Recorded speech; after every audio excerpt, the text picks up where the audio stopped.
എവിടെ ഇന്റർവ്യൂക്ക് പോയി കഴിഞ്ഞാലും ആദ്യം ചോദിക്കല് എക്സ്പീരിയൻസ് ഉണ്ടോ എന്നാ.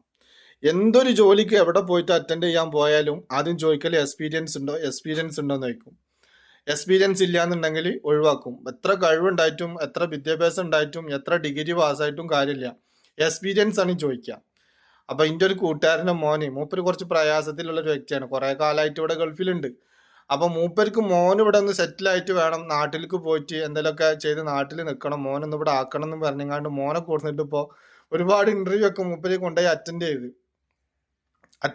ഇന്റർവ്യൂന്നൊക്കെ വിളിക്കാന്ന് പറയാന്നല്ലാതെ ഇതുവരെ ആരും വിളിച്ചിട്ടില്ല.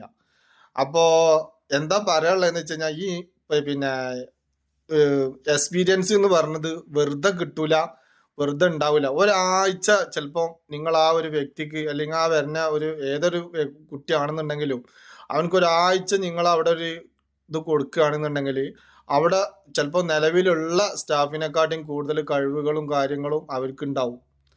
അവർ പഠിച്ചിട്ട് ഒരുവിധം ഭാഷകളൊക്കെ അവർക്ക് മനസ്സിലായിട്ടും പിന്നെ ഇംഗ്ലീഷ് ആണെങ്കിലും ഹിന്ദി ആണെങ്കിലൊക്കെ പുറത്തൊക്കെ പോയി പഠിച്ച വ്യക്തികളാണ്.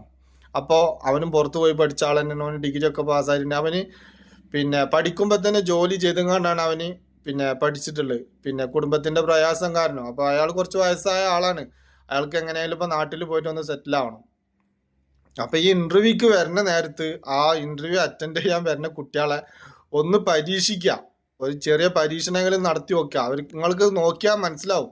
ഓരോരോ ഇന്റർവ്യൂ ചെയ്യാൻ വരുമ്പോഴും ഇന്റർവ്യൂക്ക് വരുമ്പോഴും ഓരോരുത്തരെ കണ്ടാലും ഓരോരുത്തരുടെ കഴിവുകളും അവരുടെ സർട്ടിഫിക്കറ്റുകളും കാണുമ്പോൾ തന്നെ മനസ്സിലാവും അവർക്ക് കഴിവുണ്ടോ, അവർ എക്സ്പീരിയൻസ് ഇല്ലെങ്കിൽ അവര് കഴിവുകൊണ്ട് അവർ വിജയിക്കും എന്നുള്ളത് മനസ്സിലാക്കാൻ പറ്റുമെന്നാണ് എനിക്കൊക്കെ തോന്നുന്നത്. എന്താണെന്ന് വെച്ചപ്പോൾ ആരും പിന്നെ എന്താ പറയാ പഠിച്ചു വന്നതൊന്നല്ല. പിന്നെ പഴയ കാലത്തൊക്കെ ഒരു ഭാഷയും അറിയില്ല, ഒന്നും അറിയാതെ ഇവിടെ വന്ന അറബിയാളെ മുന്നിൽ എന്താ പറയാ കൈകൊണ്ടും കാലുകൊണ്ടും ആംഗ്യം കാണിച്ചിട്ട് വിജയിച്ച് ഒക്കെ നിലയിലെത്തിയ ആൾക്കാരൊക്കെ ഒരുപാട് ആൾക്കാരുണ്ട്. ഇന്നിപ്പോ ചിലപ്പോൾ ഈ ഇന്റർവ്യൂ നടത്തുന്ന കുറെ ആൾക്കാരൊക്കെ ഉണ്ടാവും, പക്ഷെ പല ഭാഷകളും അവർക്ക് പറയാനും ഇതിനൊക്കെ കഴിവുണ്ടാവും. ചിലപ്പോൾ അവർക്ക് എഴുതാൻ കഴിഞ്ഞെന്ന് വരില്ല, പിന്നെ വായിക്കാൻ കഴിഞ്ഞെന്ന് വരില്ല, പിന്നെ ഭാഷകളൊക്കെ ഒരുപാട് സംസാരിക്കും, പക്ഷെ അതൊന്നും ചിലപ്പം പറ്റിയെന്ന് വരില്ല. അതെന്താന്ന് വെച്ച് കഴിഞ്ഞാൽ അവര് കേട്ട് പഠിച്ചതാ, ഇവര് മറ്റൊരു തന്നെ പഠിച്ചുണ്ടാക്കിയതാ.